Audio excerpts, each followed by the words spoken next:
Amém? Vamos começar a nossa aula? O nosso diácono, o futuro pastor Ideval, pode iniciar a oração. Senhor, meu Deus, meu Pai, estamos aqui na Tua presença, Senhor, na Tua casa, chamada casa de oração, Pai. Estamos aqui nessa noite, Senhor, dispostos, Senhor, de corpo, alma, mente e espírito, Senhor, a aprender mais de Ti, Senhor, ter mais comunhão contigo, ó Pai. Senhor, que nessa noite, Senhor, nossos pensamentos, Senhor, nosso coração esteja totalmente voltado à Tua palavra, Senhor, para que nós venhamos absorver a Tua essência, Senhor, conforme está escrito, Senhor, na Escritura, Pai. Abençoa cada um, Senhor, abençoa a vida da pastora Lília, Senhor, meu Deus, meu Pai, em nome de Jesus, Pai. Amém. Amém. Bora lá, né? A gente está falando sobre Jesus, o Jesus homem, Jesus Deus, Jesus juiz, Jesus verbo. E estamos nessa de Jesus verbo. Vamos para o livro de Apocalipse? Vamos dar seguimento de onde nós paramos. Nós paramos quando a gente falou sobre Fitocheia, quando ele fala para a igreja de Esmirna: tu és pobre, porém tu és rica. Então a expressão de pobreza ali não é apenas que é daquela viúva pobre que deu tudo o que tinha. Então o termo grego penaz significa uma pessoa pobre, mas que tem o suficiente para sobreviver, ok? Que é tudo pão e água no dia, que é o penaz.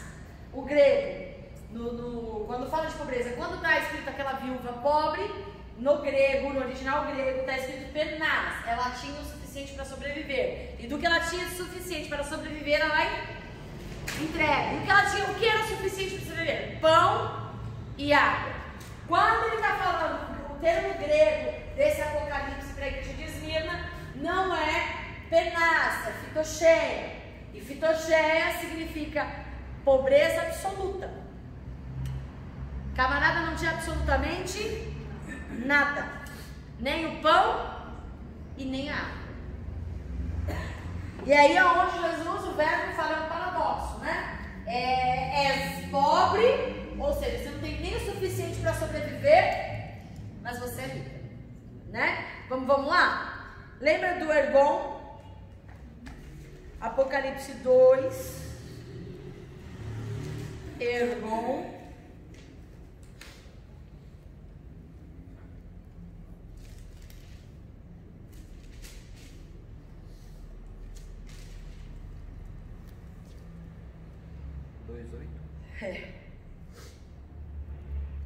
E ao anjo da igreja Esmirna escreve: isto diz o primeiro e o último, que foi morto e reviveu. Conhece as tuas obras e tribulação. Bom, Chico, vamos lá. Só pra gente partir daí. Obras aí, o termo obras, em algumas Bíblias está escrito aflição, em outras Bíblias está escrito tribulação. Não, tribulação tem, tribulação é outra. Tribulação vem do... Cadê? Eu escrevi aqui, escrevi? Tilipsis. Esse é tribulação. O grego está escrito lá, tilipsis, tribulação. Mas esse caso, são duas expressões aqui. São dois verbos.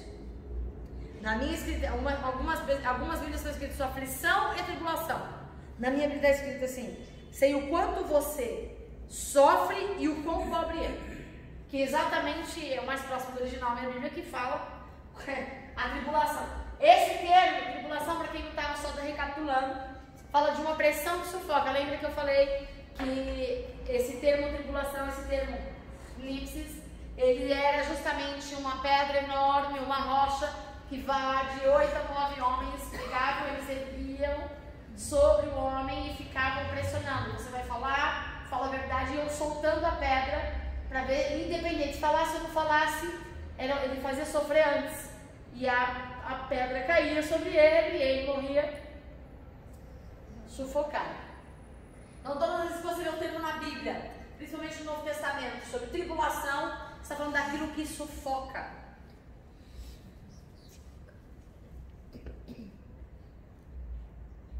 Tribulação é algo que vem de dentro? É algo que vem de fora. Sempre é algo que vem de fora. Por isso que a gente tem que saber diferenciar o que é prova e o que é tribulação. Em tudo sois Tem até umas que a gente cantando, né? Nós cantamos, né? Perseguir, mas não existirá. Estamos de pé. Aí fala sobre que nós somos, que é o que Paulo fala, né? Pressionados, mas o termo que eu quero dizer aqui não somos provados para ser aprovado. Então a gente tem que saber distinguir aqui o que é tribulação e o que é provação. Provação vem de Deus, tribulação vem de fora. Tribulação pode vir de Deus?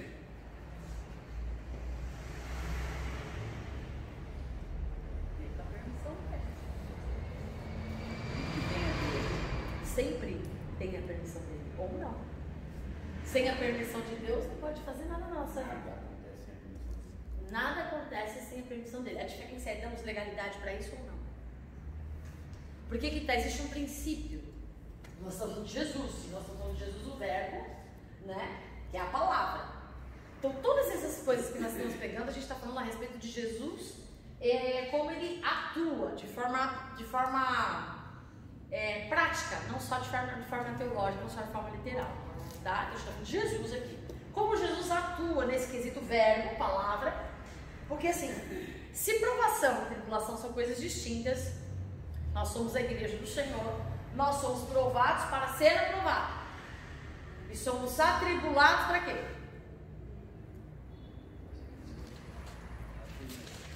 Vencedores. Para sermos vencedores. Nós não somos provados para sermos vencedores. Nós somos provados para ser aprovados. Não somos atribulados para sermos vencedores, ou para sermos provados. Somos tribulados para sermos vencedores. E aí entra o que? Em Cristo vós sois muito mais do que vencedores. Então qual é a diferença? E aí eu falo da legalidade e tudo mais, da tribulação. Ela vem sobre a igreja, ok. A provação, por exemplo, Jó permitiu que fosse tentado, fosse tocado pelo diabo. Isso é tribulação ou isso é provação? Jó.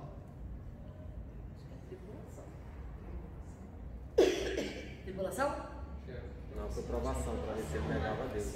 Tem que ser aprovado? Eu vi dois textos aqui, então eu quero que vocês me provem dois argumentos. Por que você acha que é provação? Porque vem de fora? E por que vocês acham que é provação? Porque Deus queria conhecer verdadeiramente o coração de Jó. Mas Deus conhecia o coração. Não, mas queria conhecer realmente a confirmar de Deus. Se não mesmo naquele momento era aquilo mesmo. Peraí, já vamos desmistificar uma coisinha. Deus sempre sabe o que está no nosso coração. Ele não precisa nos provar para saber o que está no nosso coração. Ele nos prova para que nós saibamos o que está no nosso coração. Porque nós vivemos no engano. Nós achamos que somos uma coisa e não somos. Nós achamos que, não, pode vir que eu seguro o B.O. Quando o B.O. vem, a maioria das vezes eu não seguro nada. A gente só acha que estamos. Então assim, Jó achava que conhecia Deus. E ele conhecia Deus. No raso.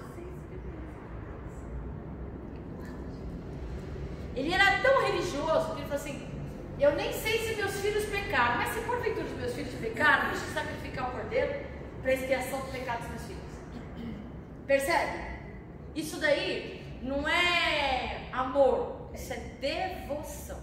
Isso é fazer um ritual, né? Porque é necessário, porque ele não estava arrependido de nada até, né? Não sabia o que tinha acontecido. Aí, e outra, como ele estava pagando, ele estava exercendo a função sacerdotal pelos filhos. Não era nem por ele. Isso aí tem uma outra questão que é importante no quesito Jesus verbo: devoção e amor. Devoção e entrega. O que é devoção? Por exemplo, tem muita gente devota, Nossa Senhora Aparecida, Nossa Senhora Expedida. devoto. Então, é tipo uma idolatria. É uma idolatria. Devoção é uma idolatria. Só que é uma devoção, uma idolatria mascarada. Por exemplo, vamos trazer para o nosso meio. Tem muita gente devota de Cristo. Idolatra Cristo, mas não sabe quem ele é. Idolatra a imagem de Cristo. Aí ele diz Cristo que ele criou. e o Cristo que ele criou. Isso se chama o quê? Se chama o quê? Não ouvi a pergunta. Idolatra o Cristo que ele criou. Devoto. Isso é o quê? Idolatria. E Deus faz o quê com a idolatria? Abomina. Percebe que até o devoto do próprio Cristo está em pecado? Que pecado, né? Devoção. Por que Jesus sempre odeia a religiosidade? Porque a religiosidade gera devotos. Pessoas que se envolvem de cabeça com a religião, mas poucos se envolvem com o dono da casa. Então a gente tem que ter muito cuidado com isso. Porque ele fala assim, somente o Senhor, seu Deus, adorarás e somente ele prestará culto. Ele está falando do quê? De entrega. Porque ele não pede que a gente seja devoto dele. Ele pede que a gente se entregue. Ele não pede nada em troca do amor dele. Ele fala, eu te amo incondicionalmente. Mas eu desejo que você me ame. Porque aquele que me ama ouve os meus mandamentos e os cumpre, os pratica. E eu serei amado do meu Pai, e esse será amado dele, assim como eu amo, e ele me ama, eu também o amarei. É assim. Se assim como eu sou um com o Pai, você vai ser um comigo. Essa é a palavra de Jesus no Evangelho de João, quando ele fala a respeito disso. Então, o que acontece? A gente vive muitas vezes no automático, na religião, numa prática devota a Deus, achando que estamos agradando a Ele, como João. E na verdade, não estamos. Ser íntegro, sincero, honesto, nós não fazemos mais que a nossa obrigação. Oferecer sacrifícios, não fazemos mais do que a nossa obrigação. Prestarmos a Deus um culto, não fazemos mais do que a nossa obrigação. E é aí que pega. Se fazemos só porque não é mais do que a nossa obrigação, isso se tornou devoção, religiosidade. E a palavra abomina a religiosidade. Por isso que ele fala verbo. O verbo é palavra. E a palavra, ela é um verbo de ação. Então, se eu falo que Jesus é um verbo e Jesus ele é a ação em nós, então tem que promover em nós o quê? Movimento. Tem que promover em nós o quê? Mudança. Se eu vivo no automático, na prática da devoção, na prática do rito religioso, eu não estou em movimento. Eu estou girando numa roda de rotina. Então, o verbo não está atuando em mim. E aí o que acontece? Eu estou falando de Jó. Provação, tribulação. Tribulação que vem de fora. Muitas vezes, de tribulações diferentes de consequências. A gente tem que saber entender as coisas da nossa vida. As aflições fazem parte da nossa vida, ok? Nasci, cresci, vou morrer. Faz parte da vida, vou passar por aflições. Faz parte da vida. Não é espiritual, é natural. Tem que trabalhar, o trabalho gera cansaço, tem que estudar, o estudo gera dedicação. Se não tiver dedicação, vai ter pau mesmo, não vai ser aprovado mesmo. Se não trabalhar, não come. Então faz parte da vida. Lidar com o ser humano é complicado, faz parte da vida. Lidar com o patrão é complicado, com o colega de trabalho, faz parte da vida. Então não tem nada a ver com espiritualidade. Isso é natural. As aflições fazem parte da vida. Viveu? Isso faz parte da vida, é natural. Não espiritualiza, é o demônio. Não é. Também não espiritualiza, é Deus, não é. É normal. Você está vivo, respirando. Faz parte da vida. Ponto. É óbvio que o diabo não vai usar coisas inanimadas contra você. Ele vai lançar setas, influências, pessoas e criar situações para que isso venha te induzir ao erro. Porque é isso que ele quer fazer. conduzir o homem a afastar-se de Deus, ao pecado. Esse é o papel dele, roubar, matar e destruir. Embora, já vamos desmistificar que esse texto do Evangelho de João, que fala que o diabo, que o inimigo veio, se não para roubar, matar e destruir, embora nós apliquemos tipologicamente a menção do diabo, não se refere ao diabo. Quando a gente fala assim que é o que o diabo gostaria de fazer, mas que é a função dele mesmo. Não, a função dele, na verdade, é carregar o máximo de pessoas com ele para o inferno. Essa ele vive para isso, só. Porque ele deixou de viver, na verdade, quando ele quis mérito por aquilo que ele fazia a Deus. Quis ser mais do que ele era. Quis ser mais do que ele quis o que ele achava que ele merecia. Mas aquele texto de João fala dos mercenários, os mercadantes, os que negociam a fé.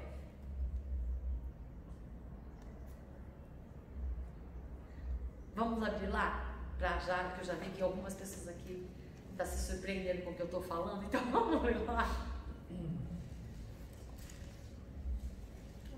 Google, filha, você acha que a minha cabeça grava? Isso aí é o evangelista Eduardo que sabe os textos de cor. Veio para matar, roubar e destruir. Eu sei te dizer se está na Bíblia ou se não está na Bíblia, mas isso eu sei. Vai lá. João 10:10? Lê aí. Não, mas leu antes, leu o contexto, não é pra gente. Ah, no começo? Uns 2 versículos antes eu acho que vai ser suficiente. Tá. 10, versículo 5. Não seguirão o estranho, mas fugirão dele, porque elas não conhecem a voz do estranho. Só pra gente entender, ele está falando de Jesus como pastor, que a ovelha conhece a voz do seu pastor, dentro do aprisco, né? E a sua voz se faz conhecida, continua. Jesus falava-lhe esta parábola, mas eles não compreendiam as coisas que ele lhe falava.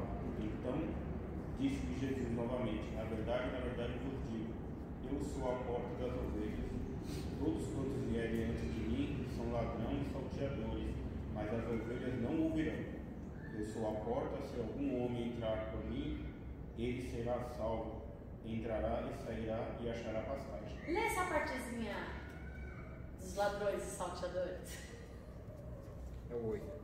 Todos quantos vierem antes de mim são ladrões e salteadores. Tá claro que não é diabo aí?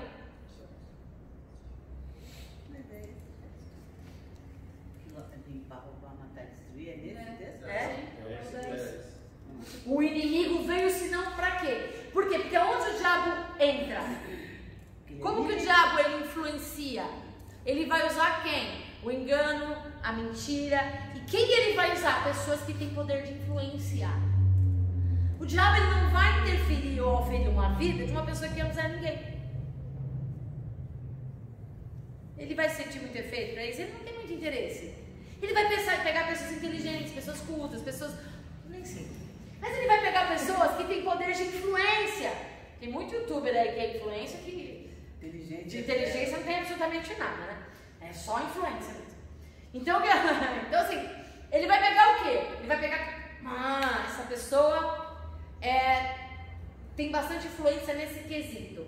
E a fragilidade dessa pessoa é nesse quesito. Eu vou atacar, vou ensoberbecer, vou crescer, automaticamente isso vai influenciar e outros vão ser carregados por ela. Mas como ela é uma pessoa de influência e aparentemente as pessoas a guiam, a seguem, né? O diabo, então os que vêm antes de mim. Continua só para fechar essa parte aí. O ladrão, de 10, né? Não veio senão para roubar, matar e destruir. E eu vim para que tenha vida e vida abundância. Eu sou o bom pastor da vida das suas ovelhas, mas o que é mercenário não é pastor, de quem não são ovelhas. Vê o lobo vindo e deixa as ovelhas e foge. O lobo as apanha e dispersa as ovelhas. O mercenário foge, que é mercenário, ele não cuida das ovelhas. Eu sou o bom pastor e conheço a minha das minhas sou conhecido. Assim como o Pai me conhece, também eu conheço o Pai. E eu dou a minha vida pelas ovelhas. Então vamos contextualizar do que esse texto está falando?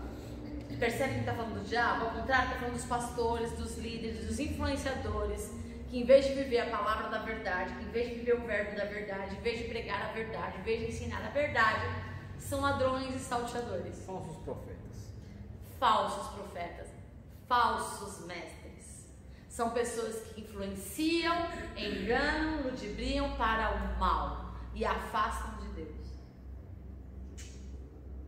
Não estão nem aí, estão vendo a pessoa ir para o inferno e ela não está nem aí. Está ouvindo a palavra da verdade, mas não quer saber. E pior, não está nem aí para o outro. Só quer ser beneficiado. Exatamente. São mercenários. Só querem tirar Então, tem os lobos e tem os mercenários que só querem tirar proveitos para si. Então esse texto a gente aplica para o diabo porque a gente sabe que quem atua por detrás de tudo isso é o diabo. Mas na verdade, não fala do diabo aí. Fala das pessoas. E que pessoas são essas? Do nosso meio. São pessoas de dentro da pista. São os guardas que são muitas vezes convocados, treinados e ensinados para cuidar do pista. E não fazem. E é esse o problema sério de pessoas serem levantadas por mão de homens.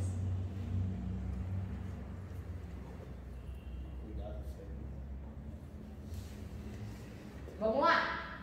É muito importante que Jesus fala que ele é a porta, né? Esse termo porta, é importante que ele também é mencionado no Apocalipse, que fala que na igreja de Filadélfia, um pouco à frente, ele fala que eu sou a porta e abro, e que a que eu abro ninguém fecha. E a porta que eu fecho, ninguém abre.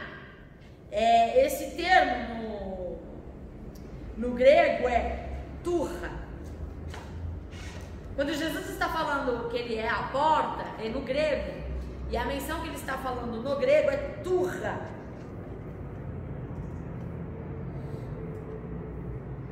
O que significa isso no grego? Fornece acesso a tudo aquilo que lhe estava restrito. Eu achei tão lindo. Eu tô amando esse negócio de transliterar a Bíblia, viu? Tô amando. Tô aprendendo pra caramba. Fornece acesso para tudo. Porque a tradução deixou tão singular, né? Porta, eu abro a porta, fecho a porta, né? Dá acesso, fecha acesso. É bacana. Mas o sentido original do grego, turra, significa exatamente isso. Fornece acesso a tudo aquilo que estava restrito. E é muito legal que enquanto Jesus está falando assim, olha, eu sou a porta, eu te dou acesso a tudo aquilo que está restrito na sua vida. É bonito, né? Eu te dou acesso, eu sou a porta. Ele não falou nem que abre nem que ele fecha, não. Eu sou a porta. É a mesma coisa, por exemplo, quando ele fala assim que a porta é estreita e largo é o caminho que conduz à perdição e estreito é o caminho que conduz à salvação. Quando faz menção de porta, na Bíblia em inglês, fala de portões. Mas no sentido original grego é turra, que fala um grande portão que dá acesso a tudo aquilo que está regido. Ou seja, está falando assim, o céu só lhe é permitido por ele, que é a porta. Mas aí a senhora fez a colocação que é tudo que está restrito em nossas vidas, não é tudo que está restrito no reino. Depende, ele pode restringir a tudo. Jesus é tudo, ele é a porta para tudo. Por exemplo, ele pode restringir a sua vida financeira. A porta que abre e ele é a porta que fecha. Ele pode restringir na sua vida, até o reino dos céus, ele pode restringir a você. Ele é a porta de acesso a tudo que está restrito na sua vida. Ele pode abrir ou não. Ou não. Isso implica a salvação, que é graça, dom de Deus, mas isso implica em reino ou não. Ninguém vê um pai senão por Até a porta do inferno. Ele tirou a chave da morte inferno. Com quem está a chave do inferno? O inferno ainda, deixa eu dizer uma coisa, embora ele seja grande, ele ainda não foi inaugurado. Mas ainda tem vaga. O inferno sempre quer mais um. O inferno sempre quer mais um.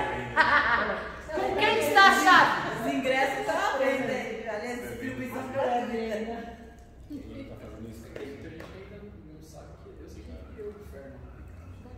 Com quem está a chave? Está com Cristo. A chave está com Cristo. Percebe que Ele é a porta de acesso a tudo. A tudo, gente. Não tem. A gente fala, tem outros caminhos, mas que conduz à salvação não tem. Só tem um. Tem vários caminhos. Lógico. Pergunta besta. Pergunta besta. Não tem de canela? Quase que eu pergunto, mas eu tô gravando. Ia pegar a mão pra mim. Aí deixa eu papel, né? Além da gente ganhar bala, a gente ainda tem de canela.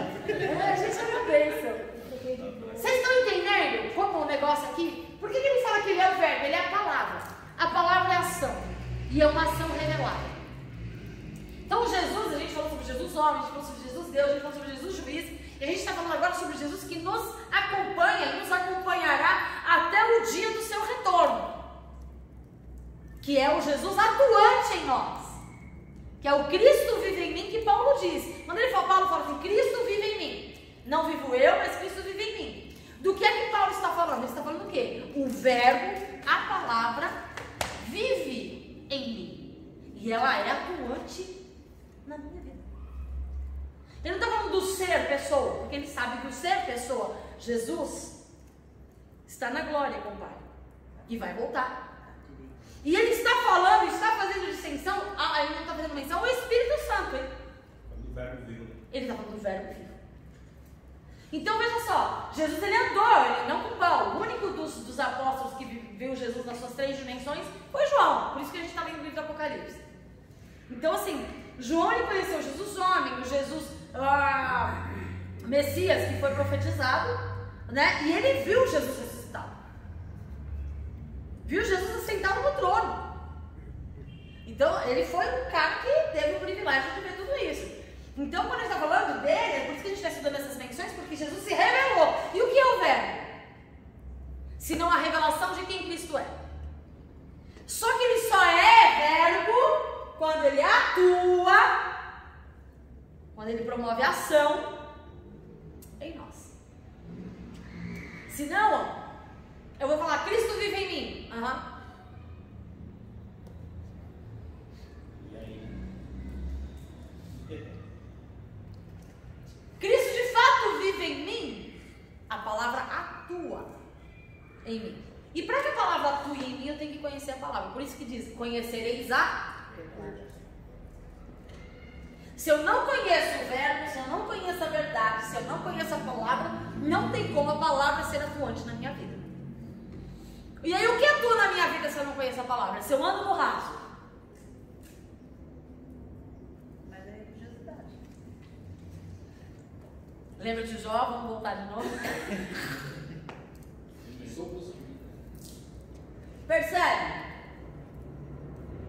Como o evangelho é um pouquinho mais assim, é mais do que uma mera frequência de igreja. Mas não sejais hipócritas. Porque o salmista diz assim, uma outra coisa que é importante vocês saberem. Quando a pessoa nascia da linhagem sacerdotal, da qual nós somos, segundo a linha de Melquisedeque, todos nós que aceitamos Jesus e nascemos de novo para uma nova vida, somos sacerdócio real, nação santa, povo eleito, nas propriedades exclusivas do Senhor. Então nós somos por causa do sangue de Cristo. Então a partir do momento que nós nascemos de novo, de fato, nos tornamos sacerdotes. Sacerdote tem várias coisas que precisa viver. Sacerdote não é um pastor. Pastor é uma função. Sacerdote não é um missionário. Missionário é uma função. Sacerdote não é profeta. Profeta é uma função. O sacerdócio real é aquele que faz o quê? Qual era o papel do sacerdote no Velho Testamento? Aquele que tem uma menção. ele oferecia sacrifício, expiação do pecado do povo para Deus. Então ele era a voz do povo. Você é o sacerdote.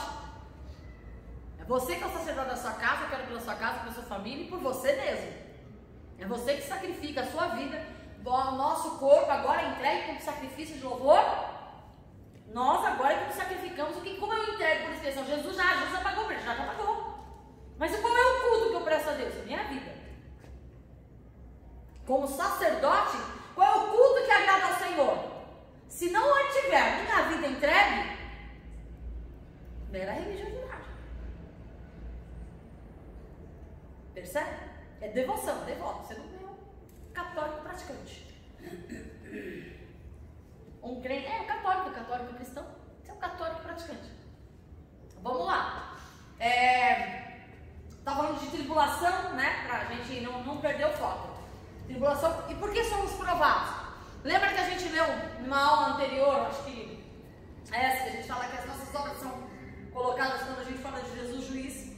Ele vai nos julgar, e ele vai nos julgar pela palavra. O quanto a palavra promoveu mudança em você.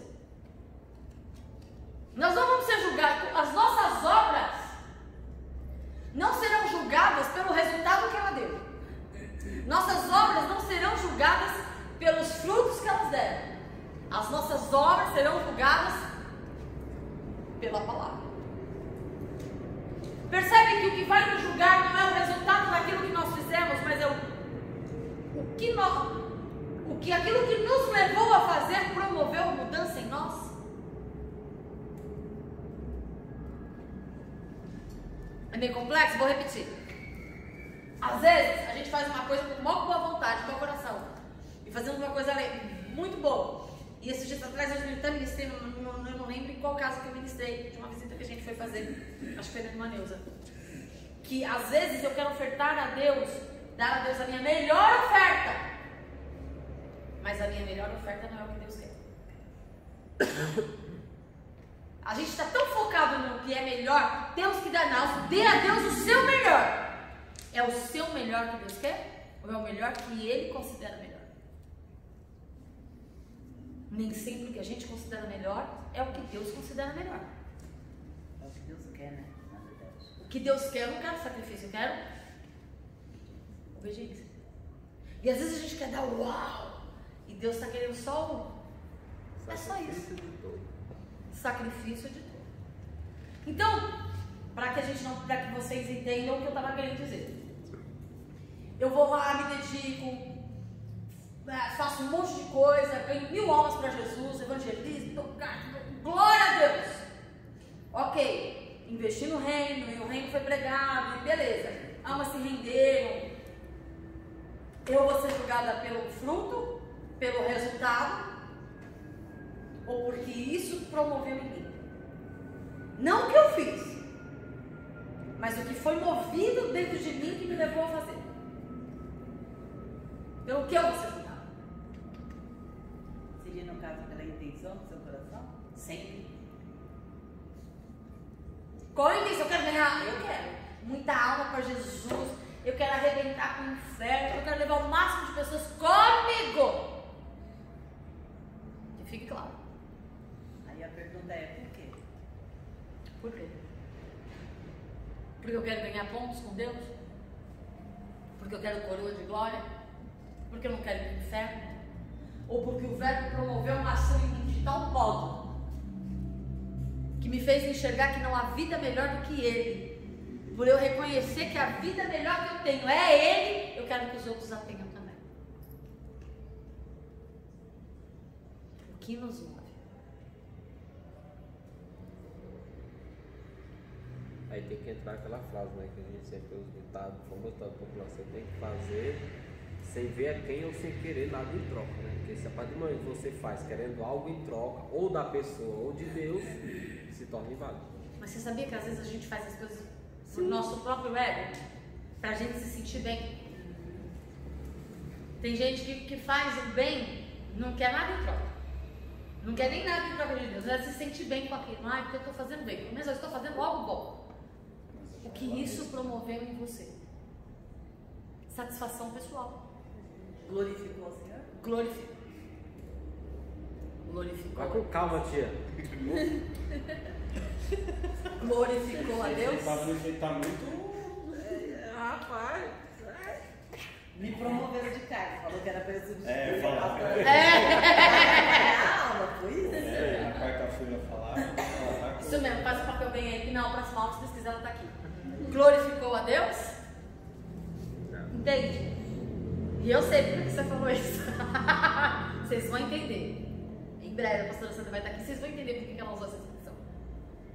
Às vezes nós estamos dando o nosso melhor para Deus. Mas Deus não te pediu isso. E aí a resposta a resposta para isso é a pergunta que ela lhe fez. Glorificou a Deus em quê?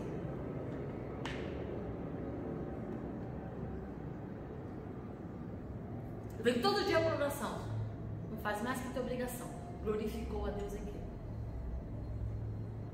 Porque vir, se você é sacerdote, a obrigação do sacerdote é estar todo dia na casa limpando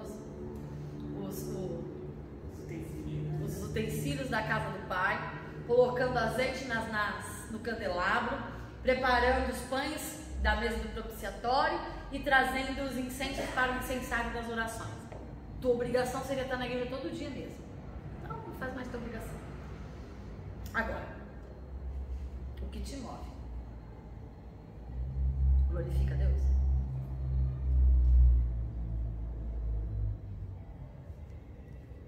O quanto Jesus Verbo promove ação em você? É muito bom conhecer a Bíblia. É muito bom trazer a Bíblia para a existência da nossa vida numa prática de uma promessa que é incondicional. Uma promessa incondicional. O justo não mendiga o pão e nem a sua descendência. É uma promessa incondicional. Dá um exemplo de uma outra promessa incondicional.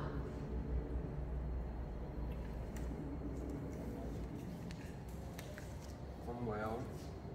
Promessa incondicional. Promessa incondicional. Promessa que Deus fez mais de 8.000 promessas na Bíblia. Dessas 8.000 promessas na Bíblia, algumas são condicionais, tem condição, e outras são incondicionais. Acabei de dar um exemplo de uma promessa incondicional. Independe do que você faz, Ele garantiu: o justo não vai mendigar o pão e nem a sua descendência.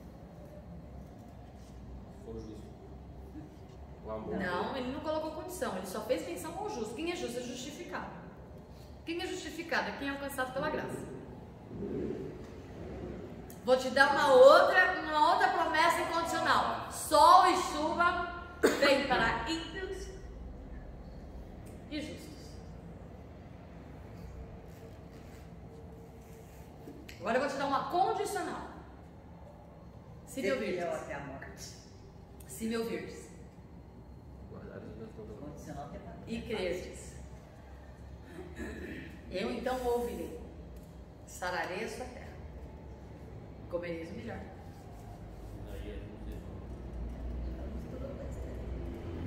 Como fostes, assim como suas vestes foram como a escarlata, eu as tornarei branca como a neve. Qual a condição? Se me ouvirdes e crerdes.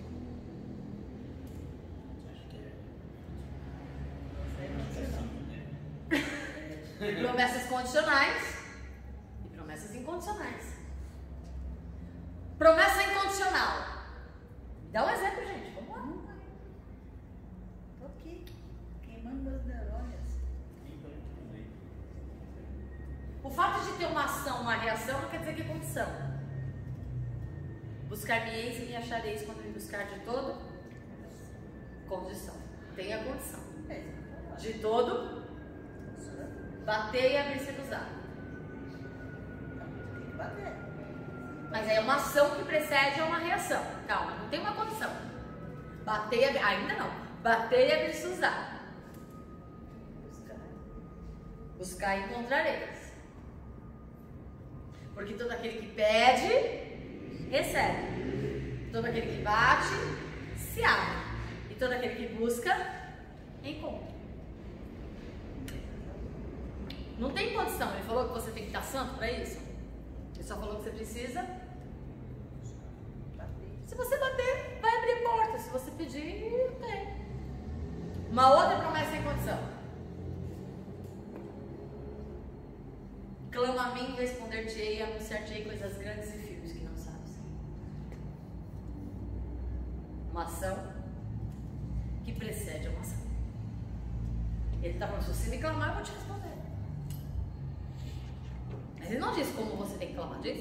Ele não colocou uma condição de como você tem que clamar. Agora olha a condição. Ele falou clama a mim. Só clamar. É a condição. Não. Clama Uma a mim. ação, não, uma ação que precede a ação. Você Pastora, caiu e quebrou o pé. Peraí. Você disse assim, Ação. meu Deus do céu. Ajuda. É uma coisa assim natural. Uma ação que precede uma ação. Agora quer ver uma ação para não perder? Uma condicional.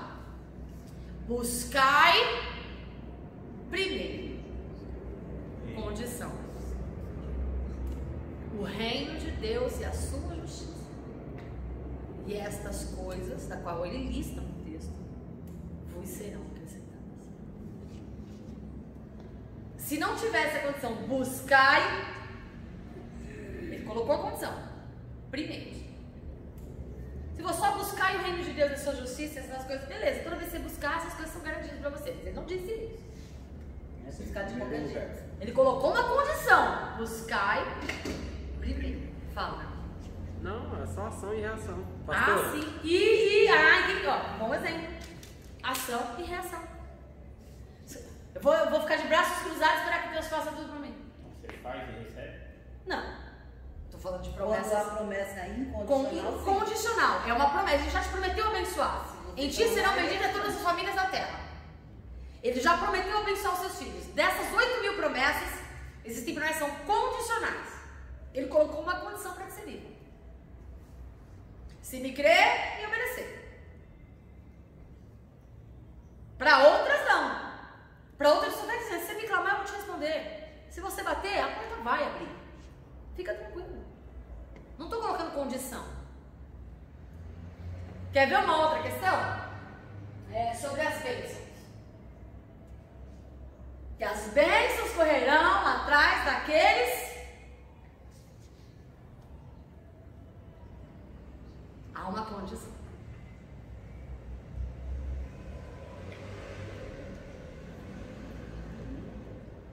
Procura no Google esse texto.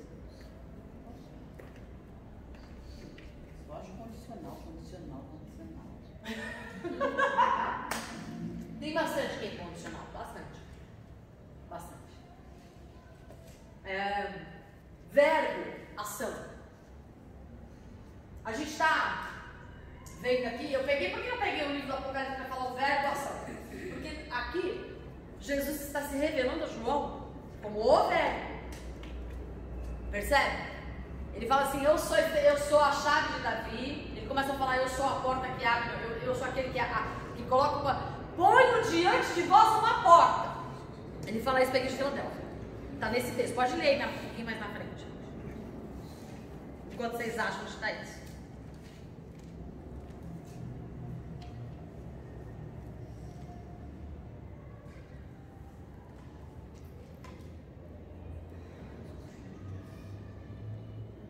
vou continuar do parou.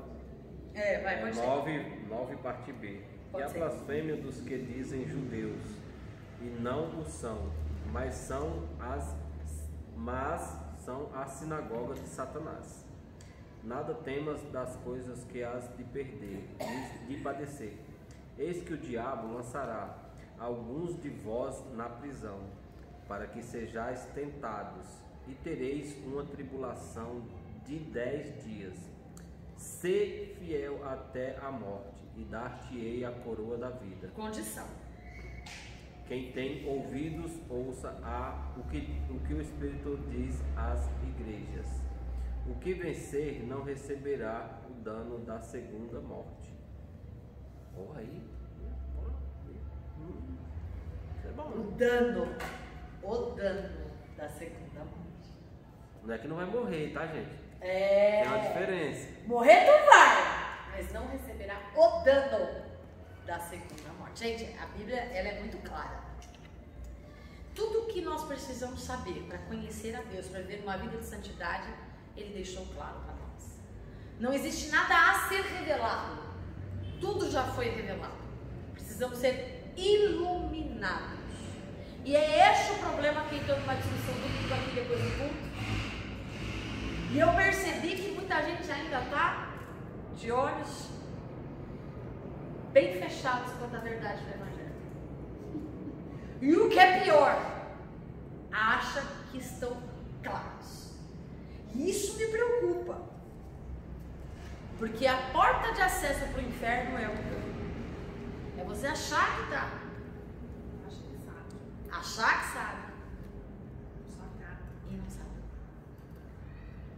E a gente vai, se eu tiver tempo, a gente vai entrar porque faz parte do verbo atuante em nós. E nós estamos estudando aqui. Então vamos lá. Pressão que sufoca. Para a gente responder, senão vai ficar sem resposta. Tribulação. As consequências das escolhas erradas, tudo quanto o homem plantar, semear, isto também colherá. Ponto. Isso é o quê? É a lei, uma lei magna que rege o universo, que Deus estabeleceu na criação do mundo. Quando Deus criou o mundo, Ele colocou uma lei máxima, palavra, verbo, pelo qual seremos julgados. Não importa se você é amado ou se você não é amado, não importa se você é pastor ou se você não é pastor, não importa qual é o seu título, o seu cargo, nem importa qual é a sua intimidade com Deus. Tudo quanto você semear, você vai colher. Hoje você pode estar maior intimidade com Deus, mas o que você semeou no mês passado? Ah, mas eu me arrependi, me acheguei, me aproximei. Legal, glória a Deus pela sua vida, vai ficar mais fácil para passar o processo e suportar. Mas você plantou a laranja lá, filho. Tu vai colher a laranja. Isso é lei magna, não adianta. É por isso que eu falo, vós que ainda não são casados, sois solteiros, não é o nosso caso aqui, mas tem gente na internet que assiste. Honra pai, honra mãe. E cuide da casa do Senhor. E cuide da casa do Senhor. Não só para que seus dias se prolonguem, para que quando tu casar, tiver seus filhos, tu não colha tudo que você semeou na vida do teu pai e da tua mãe. Porque a gente é verdade, gente. É verdade. A gente tá falando assim. Aí eu já começo a te orientar. Se você foi muito um lavrador assim, não muito bom, eu te aconselho. Começa a adubar a lavoura. Como assim? Já ora, já intercede, já pede a Deus misericórdia, já pede a Deus graça. Que aí o negócio vem mais ameno. Mas uma coisa é certa, Ele é justo. E por ser justo, Ele não pega leve com ninguém. Jesus não tem queridinhos. Jesus não tem privilegiados. Jesus não tem escolhidinho assim do papaizinho. Não tem. A gente brinca, né? Mas não tem. Não importa. A presbítera Célia pode ser mais íntima de Deus, 10 mil vezes mais íntima de Deus do que eu. Vai fazer a menor diferença naquele dia. Não é intimidade que vai. É a palavra. E é por isso que a gente tem que se preocupar o quanto, às vezes a gente se preocupa com a obra, às vezes a gente se preocupa com o fruto, a gente às vezes se preocupa com o trabalho. Entenda, tudo isso é válido e necessário. Por quê? Para o reino. Porque o reino precisa crescer. Deus não nos chamou para nada, Deus nos chamou para uma missão. E isso faz parte da missão. Isso faz parte do que Ele deseja. Não da nossa obrigação. Porque se é obrigação, você está lascado. Faz parte do que Ele deseja. Servir a Deus não é obrigação. Servir a Deus não é melhor, porque se não for para o inferno, é melhor ir para o inferno zoado do que estar na igreja achando que vai para o céu estando no inferno. Saia do engano. Deus, Ele quer a gente que tenha aliança com Ele. Aliança é lealdade. Faça frio, faça sol, faça chuva, faça na alegria. Na alegria. Por que Ele fala que Ele é um noivo? E a igreja é a noiva. Porque a vida com Deus fala de casamento, de aliança, de relacionamento. É na falta do dinheiro, mas eu não mudo quem eu sou. É na falta da alegria, porque às vezes a alegria, o vinho acaba às vezes. Mas eu não mudo quem eu sou. Percebe? É complicado, gente. A gente espiritualiza o que não é para espiritualizar e naturaliza o que é espiritual. Jesus fala que ele é o noivo e nós somos a noiva. Ele era judeu, então ele faz menção do judeu. Quantos dias? Olha só, vocês já vão dar uma pincelada aqui para escatologia. Quantos dias de festa existe um casamento judeu? Quantos anos tem a tribulação? Por que os pré-tribulacionistas, uma das bases que eles acreditam que a igreja vai ser arrebatada antes da grande tribulação, da qual, isso daí é só ponto de vista, gente, não muda nada em questão de salvação. Se vem antes, vem depois, vem no meio, se você não estiver preparado para o antes, se você não está preparado para o meio, não está preparado para o fim. Então não muda absolutamente nada. Mas uma das coisas que é interessante, como que funcionava o casamento judeu? Era uma grande festa, tinha uma grande tenda, ao lado de fora ficava a família do noivo, a família da noiva ou o melhor amigo. Porque era o melhor amigo que era responsável por anunciar que a festa tinha começado. A festa só começava depois que o relacionamento deles tivesse se firmado.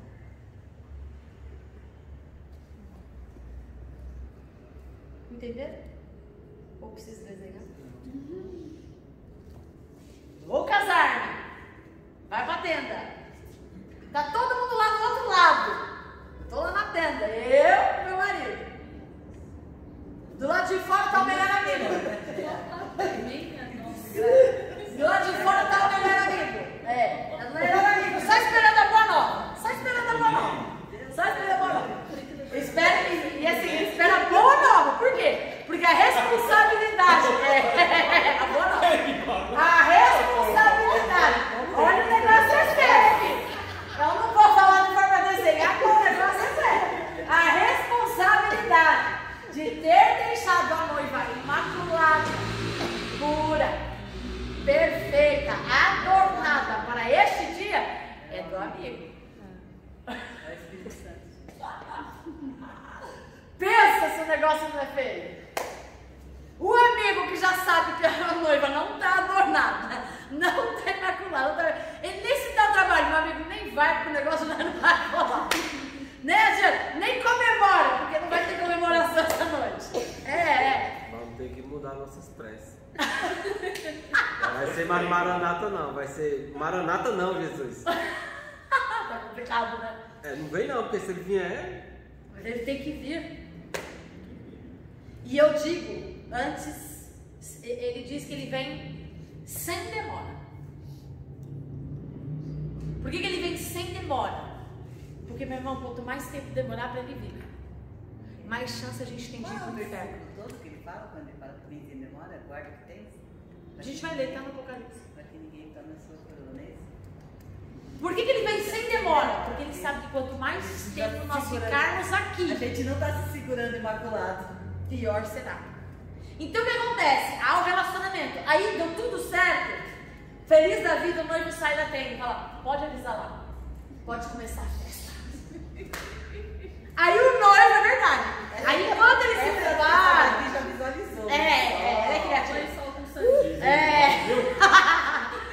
E quando eles se preparam, vão se arrumar para a festa, o amigo do noivo, aí é onde peraí. Então enquanto então quer dizer que ainda pode acontecer a tribulação no meio, a festa. Percebe?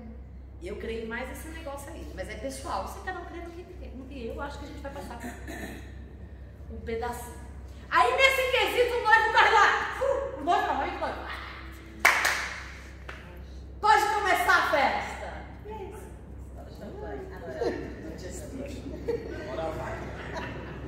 Entendeu? Agora imagine quando puder começar a festa. Mas é isso. Para muitos não vão ter, para muitos vai ter festa. Porque a noiva imaculada imaculada ou não estando imaculada, o noivo vem. A noiva estando preparada ou não estando preparada, o noivo vem. E o amigo do noivo fez o trabalho dele. E é esse o problema. Para muitos desta tenda não haverá festa.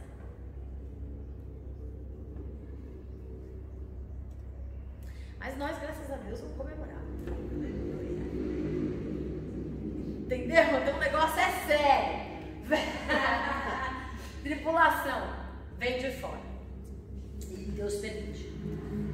A tribulação é algo que é inevitável para a nossa vida.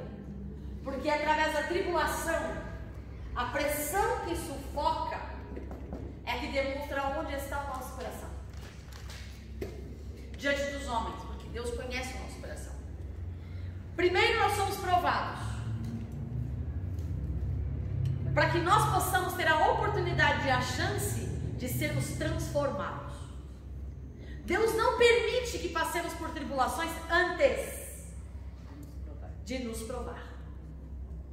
Mas Ele não nos exime da tribulação, mesmo quando provados, formos reprovados. A tribulação vem de qualquer jeito.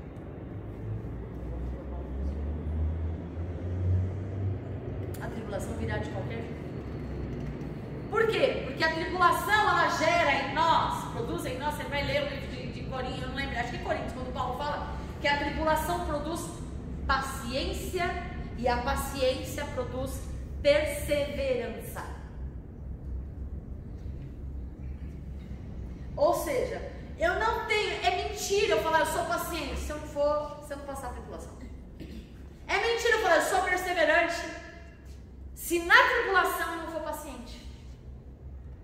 A perseverança só vem através da paciência. O tempo da espera. E o tempo da espera é no tempo em que eu sou pressionado a ponto de sufocar.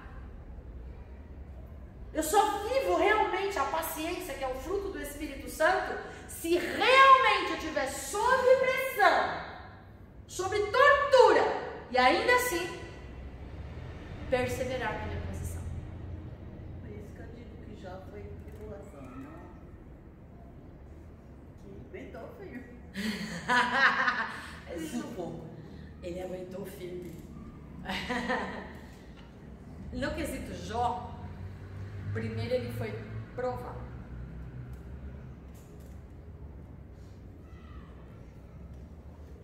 E nesse processo de ser como Deus já sabia qual seria o resultado da vida de Jó, ele passou, porque na verdade o diabo foi o instrumento que Deus usou para provar Jó. Não foi uma perseguição pela igreja, não foi algo assim, veja só, só para diferenciar a tribulação da provação.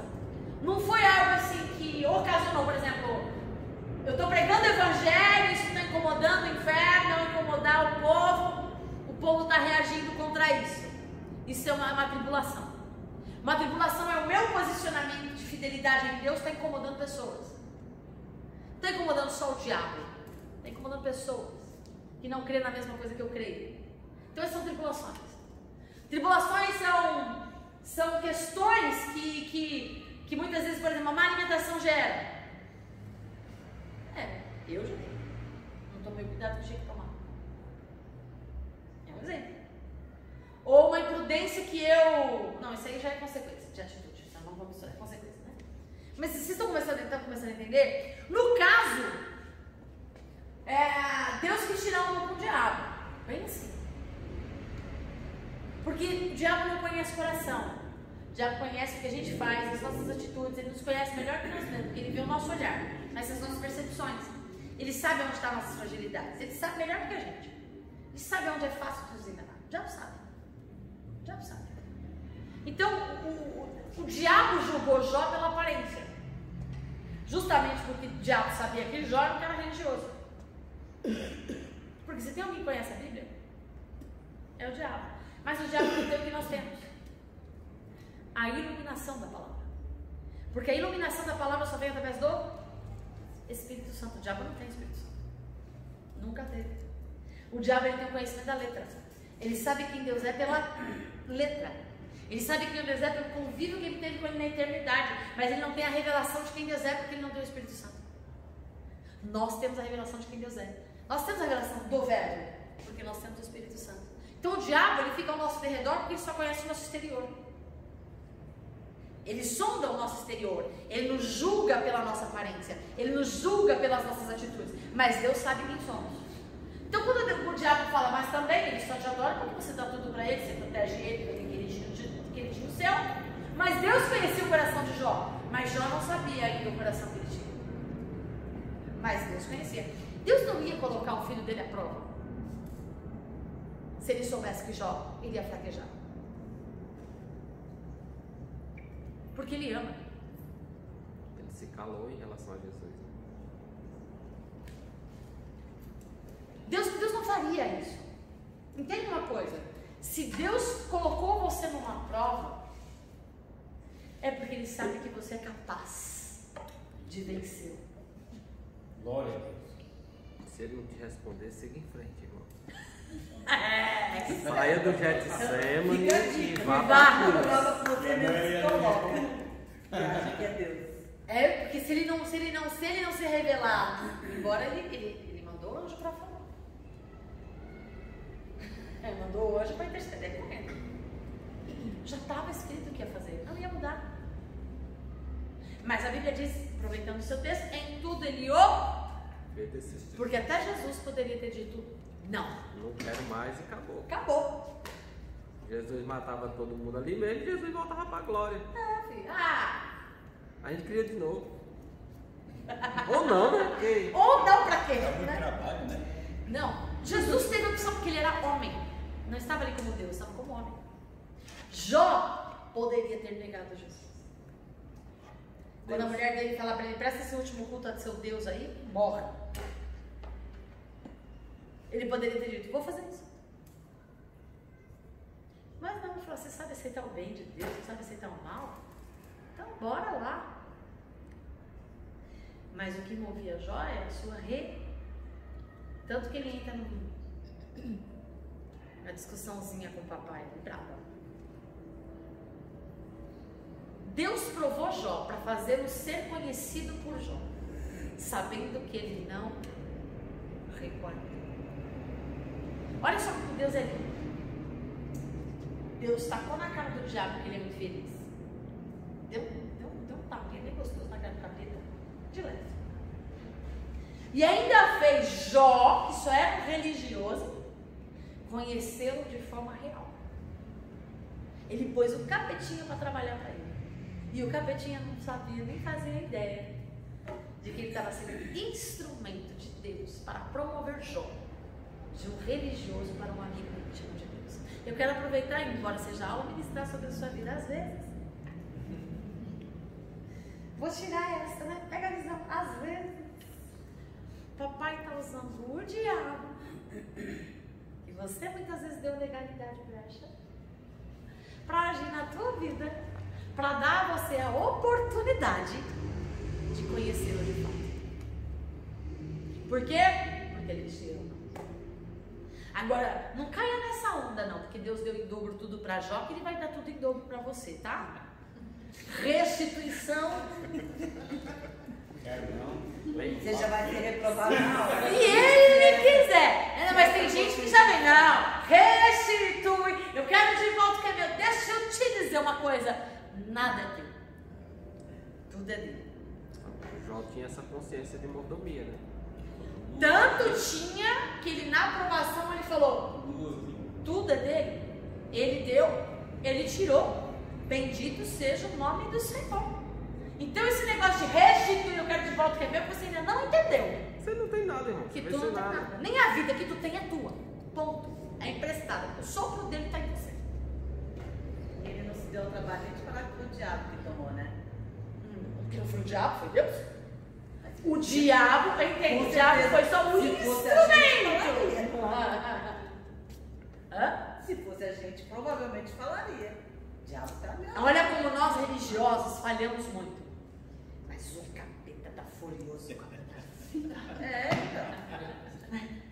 devo estar incomodando. Devo estar incomodando. Fazendo Você não nada. faz mais que a tua obrigação incomodá-lo. Você tem que ficar muito feliz quando ele estiver furioso com você. Mas na verdade, deixa eu te dizer uma Vai coisa. ser um pano Tá na incomodando Você tem que incomodar ele o tempo inteiro. Você tem que estar no outdoor o tempo todo. E ele tem que estar furioso com você o tempo inteiro. Aliás, isso aí, alegres. Não fica. Não, fica feliz. Mas aí as pessoas às vezes, se prestar atenção superficial na palavra de Deus, vai achar que é porque Jó era rico, tinha os 10 filhos mais lindos, tinha a família impecável, uma riqueza imensurável, que por isso que ele incomodava o diabo. Não, é naquela frasezinha: justo, temente e se desviava do mal. O diabo não estava nem aí para os filhos, nem aí para a riqueza, para nada de Jó, só por causa disso. E só tocou nestas coisas porque sabia que isso estava no coração de Jó. Coração de Jó. Ele achou que isso estava. Não estava, porque Jó ficou feridinho. Gente, todo mundo acredita assim. Só ficou feridinho. Assim, por que estava? Vamos falar. Porque Jó questiona Deus.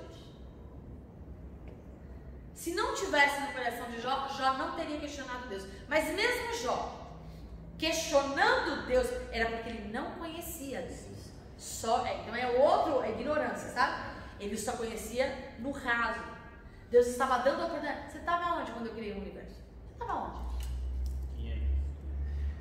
Quem é você na fila do pão? O pregador falando aqui. Não, mas é verdade, mano. É bem verdade. E que aí Jó se reconheceu na sua insignificância, se recolheu e falei: não falarei mais nada, tu falarás e eu vou ouvir. Ali ele falou: não, estou errado, nasci, está tudo certo, pode tirar, pode matar, pode fazer o que você quiser. Foi aí que ele falou: não, porque antes eu tinha ouvido falar, mas agora eu te caminhar contigo. Eu tenho feito muito isso ultimamente. Eu aconselho para vocês, é muito bom, gente. Se recolha a sua insignificância. Cale a sua boca. De um bom modo, calar a boca assim, né, irmão? Cara, porque é como a palavra diz: não repreenda um tolo com a sua sabedoria. Nem repreenda um sábio, porque Passou tolice. Aí, é muito bom. Tem hora que você fala: Jesus, eu vou me recolher a minha insignificância, porque o Espírito Santo está me conduzindo para isso. Isso é um bom sinal. Nossa, gente, você viu cada experiência tremenda. Mas é. Então, isso daí é a promoção do verbo em nós. Nossa, muito bom. Né? Porque assim, a gente tem. Ficou claro aí questão da tribulação, promoção? Nós estamos aonde hoje? Vamos para isso? Do verbo que eu preciso falar? Que a gente volta, vai, volta, tanta coisa. A gente vai, né? Mas estamos no verbo. Eu tô dando vários exemplos legais que para explicar Jesus, verbo, a gente está estudando a Bíblia inteira. Né? A gente está falando da Bíblia inteira. O último resumo foi: a iluminação da palavra vem a nós pelo Espírito Santo, né, que habita em nós, quando ele estava falando do Cristo, né? Do Cristo, velho. Cristo, velho. Riqueza, maná escondido. Vamos ver se dá para ele, professor, falar sobre isso. Vamos lá, Apocalipse 2,17. Quem tem ouvidos, ouça o que o Espírito diz às igrejas. Ao que vencer, darei a comer do maná escondido, e dar-lhe-ei uma pedra branca, e na pedra um novo nome escrito: pedra. E na pedra. Não, é pedra, não, você que escutou diferente. Eu ouvi pedra. Uma pedra branca. E na pedra branca, você já tá ruim aí, meu irmão. Um novo nome, o qual ninguém conhece, senão aquele que o recebe. Bom, já desmistificando. Ninguém vai chegar lá e falar: tá tirando. Não. Teremos um novo nome. Esse novo nome que nós teremos é baseado naquilo que Deus nos criou para sermos. Lembra do Velho Testamento, quando Deus chamava as pessoas? Verbo? Está tudo dentro do verbo, vocês já vão entender. Quando quem dava um nome para os filhos era a mãe, não era o pai.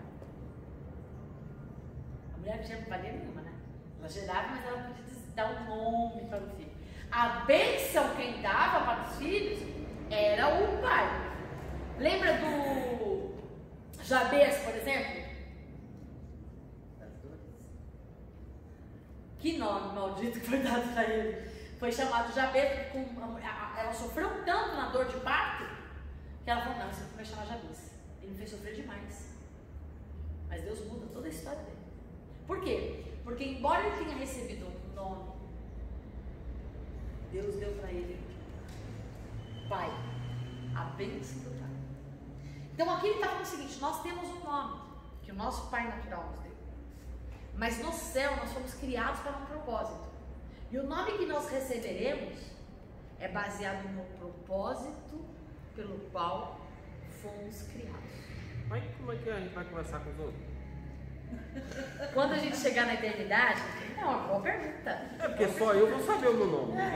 Aqui está falando nem que Jesus vai saber, só eu. Não, ele vai saber. Não, ele sim, vai mas te deu o nome. na conjectura aqui está falando, ó, só o que receber, né, conhecerá. Não, mas no quesito aqui do grego, ele está querendo dizer o seguinte: naquele dia você será chamado pelo nome. Por exemplo, a Célia está do teu lado. Só você vai saber que é você. A Célia está do teu lado. Isso. Ela vai, mas quem que é esse fulano aí? Quem que é esse ciclano? Quem que é esse Pedro? Eu nunca ouvi falar. Você vai saber. Eu sou o Você não vai falar, ah, tá vendo, lá vai ele, agora vai passar a vida dele toda. não, então, exatamente. Mas não, deixa eu te Mentalidade humana mesmo. Isso aí é no tribunal de Cristo, né? Não, mas é a Que lógica. aí as obras vai ser essa. Então, assim, Jesus que te deu um nome, baseado no que ele te criou para ser. A gente não sabe. Mas ele já sabe. Mas ele, quando te criou, já te deu um nome. E esse nome já está escrito. Ih, vai ver que ele está chamando nós com esse nome. E Nós nem não vai repete, conhecer. e esse nome nem repete Por mais. isso. Não. E aí, quando ele chamar na multidão dos santos, nós estaremos diante de Deus. E aí Cristo vai falar, sei lá, não faço a menor ideia de que nome Jesus pode nos dar. Porque a mente dele não é igual a É nossa. criativo, filho. Ele é Além de ser criativo, o nome tem significado. Lacho. Então solto. Pode ser. Ele pode nos dar, o nome que ele vai nos dar é pautado no significado que a nossa existência deu para o nosso propósito. Então eu não faço a menor ideia. Então, mas não tem nada a ver com os nossos nomes aqui, Lilian, Tiago, Maria. Não tem nada a ver, nada, absolutamente. Se vocês acham o nome da Bíblia complicado, o nome que nós vamos ter vai ser bem nessa linha. é na linha. Mas Tem um monte de nome explicado das mulheres que davam esses nomes aí. Era baseado na gestação. Então, aí o que acontece? Então os nossos nomes vão ser bem complicados. Então vai chegar naquele dia uma multidão de santos do tribunal de Cristo. Vai ter uma multidão de santos do tribunal de Cristo. Já está salvo. Se você está lá no tribunal de Cristo, você já está salvo. Se você tem um nome para ser coisa, você já está salvo. Seu nome está escrito no livro da vida. Não é esse nome é um humano. livro de chamada já. É o nome nosso lá celestial. Aí ele vai falar, fulano, ninguém vai saber. Porque nós nos reconheceremos lá. Mas Nós não temos sempre- lembrança. Nenhuma daqui. Se você ficar, meu irmão, você nem existiu pra mim. Mas você vai comigo e a gente lá vai dar uns glória. Vai ser incrível. Vai ser extraordinário. É verdade. Vocês que ficarem vão se lembrar da gente na eternidade. Nós. Pela eternidade. Nós que formos para a eternidade, quem? Vitor? Nunca ouvi falar. Mas vai ser bem assim mesmo. Então, aí ninguém, quem que é esse fulano? E você vai lá bem pomposo. Eis-me Cara, aqui. assim. Eu sou escolhido, então usa-me. E é assim, gente, vai ser bem assim. Mas, gente, vai ser uma coisa de louco, mano. Vai ser uma coisa extraordinária. E a partir de então, nos seremos conhecidos como de fato somos. Aí os nossos nomes terrenos Tchau. não vão fazer, pastor, vai fazer a menor diferença lá. Porque nós não seremos mais reconhecidos pelo que vivemos aqui, mas seremos reconhecidos pelo que fomos criados para ser, para a glória e pela eternidade. É extraordinário isso. Então o verbo é a ação de Deus em nós, Ele promove em nós essas mudanças. Então ao que vencer, não é isso? Lê para mim de novo aí, por favor. Falei só da pedra, né? Vai lá. E na pedra um novo nome escrito. Não, lê um pouquinho antes. A pedra eu falei. Ah. Ao vencedor darei a comer do maná escondido, e dar-lhe-ei uma pedra branca. Vamos lá falar do maná. Maná escondido. O que era o maná? Vamos fazer referência ao Velho Testamento. O que era o maná? Comida, Era um... comida que caiu do céu, né? Era provisão diária. Não, gente, tudo bem. Era como a neve, fala a verdade. Era como a neve que se misturava com azeite, eles Tinha que faziam juntar. pão ou faziam algumas coisas. Eram isso, tá? Tá claro isso? Não era o pão que caía do céu. Não, era como a neve, juntava. Isso. Todo mundo já sabe disso, né? Tá. Esse maná que caía do céu, vinha do nada, era como se fosse uma garoa, não é uma garoa, um orvalho, um sereno, um orvalho, que caía, e aí caíam recolhidos, e eles, isso é escondido? Não. É visível. Mas era um maná que Deus preparava para o dia. Podia ter maná para o dia seguinte? Era um para cada dia, não é? Junto com o maná, veja só, o maná Então Deus esse mandou... aqui era outro. Hã? Então esse maná aqui era outro. É outro. É outro, né, no caso. É outro. Só que ele está fazendo uma referência para que vocês entendam. Como assim? Vamos lá. Aí a gente tem que voltar para o Velho Testamento para saber por que estava o maná escondido. Maná vinha do céu, eles sabiam. Da onde vinha, só sabia que era do céu. Quem preparava, só sabia que era Deus. Eles saem do Egito, vão para a terra que manda leite e mel, estão no deserto. Não semeiam. Não cultivam. Não fazem absolutamente nada além de armar e desmontar tenda. Todo dia, Deus mandava. O que eles fizeram? Reclamaram. E é o que eles pediram? Carne. Pediram carne. Algumas pessoas falam que Deus dava maná e cordonizes. Na verdade, só 2 vezes Deus mandou cordonizes. Uma vez ele mandou assim, acho que fica dor na cabeça do povo. Exatamente. Porque o que Deus tinha para o povo era maná. Não era cordonizes. Mas Deus mandava maná e o povo queria? O maná era como tudo aquilo que era necessário para você viver e ter uma vida plena, saudável. Que nem a comidinha caçando da... Que nem todos os nutrientes que você precisa. Suficiente para você viver e desfrutar de uma longa vida. Mas o que é que eles queriam?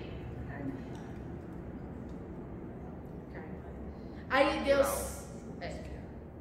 Aí Deus manda codorniz 2 vezes. Uma vez antes da lei. Antes de Deus dar a lei para Moisés. E as codornizes, elas voam contra o vento. E elas voam baixo. E como elas não têm muita força, elas só vão em bando. Quando elas chegavam, a Bíblia diz, e a arqueologia também diz, que as codornizes, elas chegavam assim, não ficavam no alto. Eles não precisavam nem se dar o trabalho de caçar as codornizes. Eles esticavam a mão e pegavam as codornizes. Porque elas pairavam, porque elas não cansavam. Como elas voavam contra o vento, elas não tinham muita força. Então, olha só, do nada, por coincidência, as codornizes decidiam descansar em cima do arraial do povo de Israel. Por mera coincidência. Entendeu? Aí elas vão lá, aí os homens pegam. Deus deu antes da... Porque o povo... Mas Deus queria dar? Já vai, a senhora chega lá. Por isso maná escondido. O que Deus tinha para o povo era completamente diferente do que o povo queria. Porque a mente do homem é limitada. Quem pode entender a mente do Senhor? Deus, ele é criador. Gente, você acha que a gente consegue pensar como Deus pensa? Será que a gente consegue entender como é que Deus trabalha? Por que a gente insiste em querer? Ele conhece o que não conhecemos, ele viu o que não vimos, ele vê o que não vemos. Ele sabe que nós não sabemos. Ele sabe que nós não sabemos. A A gente nunca vai chegar a compreender a mente de Cristo. Nunca. Só na eternidade. Aquele dia teríamos a mente dele. Mas Deus tinha preparado para ele um maná. Maná fala de provisão, maná fala de sustento, maná fala de bênção, de prosperidade. Canaã não precisava fazer nada. E Deus dava tudo para eles. E aí eles queriam o que não era para eles. E aí depois da lei, vem a lei, Deus dá a lei para Moisés. O povo faz o que de novo? Reclama. Só que agora Deus não dá porque quis. Assim, o povo quer? Vou lá dar para eles, né? Isso foi antes da lei. Deus falou, beleza, vocês querem? Tá bom, vou dar um agradinho para vocês. Depois da lei, cara, vocês me conhecem. Já cansei de falar quem eu sou. Já dei a lei, já cantei a letra, já falei a bola. Vocês ainda estão insistindo em querer aquilo que eu não quero para vocês. Vocês querem, então? Foi mais ou menos assim. Dá-lhe não. Então, pá! Dá-lhe codornizes. Mas não foi porque Deus queria dar. Deus não deu para as codornizes para o povo porque Deus queria dar. Eu preciso terminar a aula só para vocês entenderem. Jacó vai para Labão fugido, se apaixona por quem? Vocês estavam na visita. Vocês sabem já o contexto. Raquel. Porque ela era linda aos olhos. Ela era desejável. Mas era o que Deus queria para Jacó? Não.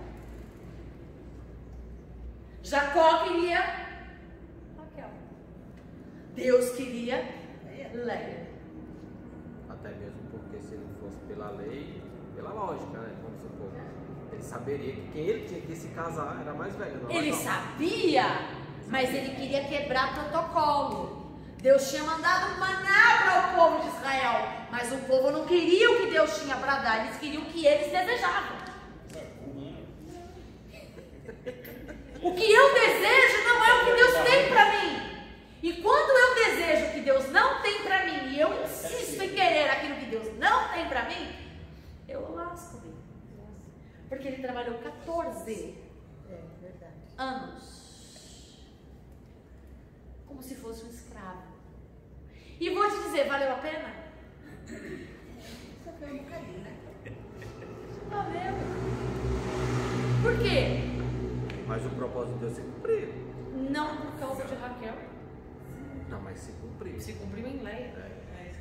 Deus falou, você pode até ter o que você Sabe deseja. Mas... Não, você vai pastar. Você quer insistir? Não, aí que tá. Jacó, ele cedeu. Você quer azar o seu. Não, ele poderia ter rejeitado a Leia. Ele poderia ter rejeitado o que Deus deu para ele. Mas ele acumulou um problema e carregou um problema porque ele insistiu numa coisa que Deus não tinha para ele. Deus estava dizendo. Raquel viveu pouco. Só deu um filho. Viveu pouco. Não gerou toda a linha sacerdotal que existe na história bíblica. Veio de quem? Leia. Porque o que Deus tem não está ligado ao que a gente deseja. O maná escondido que Deus tem reservado para nós não está ligado ao que a gente deseja. Olha a comparação. Você deseja uma mulher linda. Deus deseja uma linhagem sacerdotal para você. Você deseja um momento de prazer. Deus deseja um futuro de descendência eterna, sobre o qual, sobre a sua descendência, não ficará um rei sem que o cedro se estenda sobre a sua herança. Maná escondido. Por quê? Porque eu não vejo. Se eu não vejo, eu não desejo. Se eu não desejo, é porque eu me espero nele. Aí eu alcanço o que ele tem para mim. E não vou atrás do que eu quero. Se Jacó tivesse sido mais esperto, não teria trabalhado 14 anos. E outra coisa, vamos acabar. Minha filha, agora tô estudando, tô ralando, né? No hebraico, quando fala dos olhos de Leia, que alguns dizem que ela era estrábica, caolhas, mentira. No original, não. No original do hebraico, diz que os olhos dela reluziam como a luz. Ou seja, a beleza de Leia estava nos olhos. Estava na humildade, na simplicidade. Ela não era linda como Rebeca, mas ela era aquilo que Deus tinha projetado para si. Então ela não é estrábica nem caolha. Ao contrário, a beleza de Leia estava nos olhos. Olhos são expressões da alma. Leia tinha uma beleza, que toda a beleza que Raquel tinha não se comparou. Deus abençoe até a próxima aula. Amém.